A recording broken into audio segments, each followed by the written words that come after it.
In this video, I'll share with you my blood test results while following the keto, plant-based, and standard American diets spanning over a decade. All that, coming right up.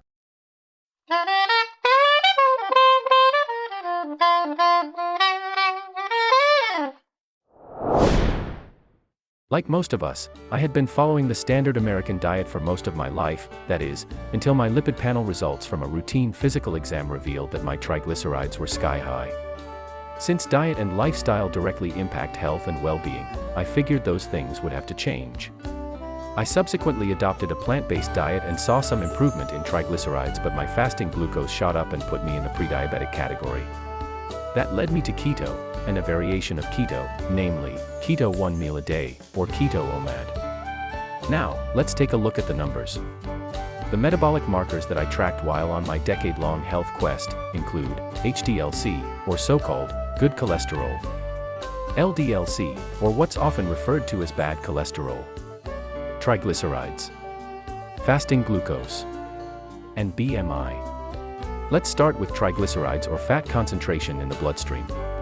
It's widely accepted that high triglyceride levels can increase the risk of stroke and coronary heart disease. For adults, the reference upper limit is 150 milligrams per deciliter. This chart shows my triglyceride results averaged over multiple year periods, while on 4 different diets, namely, keto 1 meal a day, keto 3 meals a day, flexitarian, or plant-based diet, and the standard American diet, or SAD. Keto 3 meals a day produced the lowest triglyceride, but I should note that the result for keto 3 meals a day represents a single data point, and not an average of multiple results, as was the case for the other diets.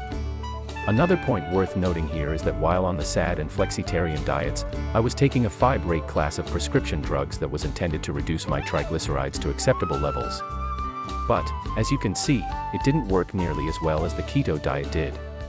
In fact, when my primary care physician saw the dramatic results that I was able to achieve on a low-carb keto diet, he took me off of the fibrate drug completely.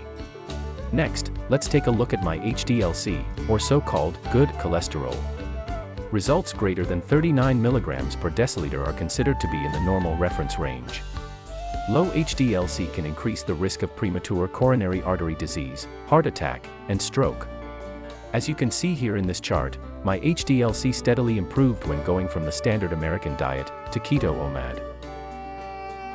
The third metabolic marker I tracked was LDL-C. LDL-C is often calculated, rather than measured directly. The Friedewald equation has been widely used to calculate LDL-C, based on triglycerides, HDL-C, and total cholesterol results. However, the Friedewald equation is inaccurate when triglycerides are high, so direct measurement can be ordered in those cases. A new NIH equation replaced the Friedewald equation effective February 1, 2021. It is considered to be accurate for triglyceride levels up to 800 milligrams per deciliter. The LDL-C results reported here are derived from the Friedewald equation. The keto diet produced the lowest LDL-C result of all 4 diets. However, the results for all diets fell within the normal reference range.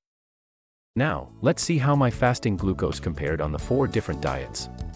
High fasting glucose can indicate a condition known as insulin resistance, in which the body's cells become insensitive to the action of the hormone insulin, which is normally supposed to clear excess glucose from the blood and deposit it into fat cells. Chronically high glucose can lead to type 2 diabetes.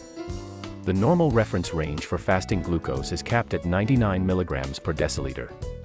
I must admit, I was surprised to discover that my fasting glucose rose above the maximum limit while I was on the plant-based flexitarian diet. Keto produced the lowest fasting glucose. So, that brings us to the 5th and final metabolic marker, namely BMI. BMI is weight in kilograms divided by the square of height in square meters. The normal range for BMI is between 18.5 and less than 25. 25 to less than 30 is classified as overweight, and 30 and above indicates obesity. Health risks of high BMI include type 2 diabetes, high blood pressure, and cardiovascular disease. As we saw with HDL-C, my BMI improved steadily when going from the standard American diet to keto OMAD. Thanks for watching. If you have any questions or comments, please leave them in the comments section below. If you'd like to see more videos like this in the future, please like and subscribe. For a more in-depth discussion about the ketogenic diet and lifestyle, I've provided a link below to my book titled, Keto Lifestyle for Beginners.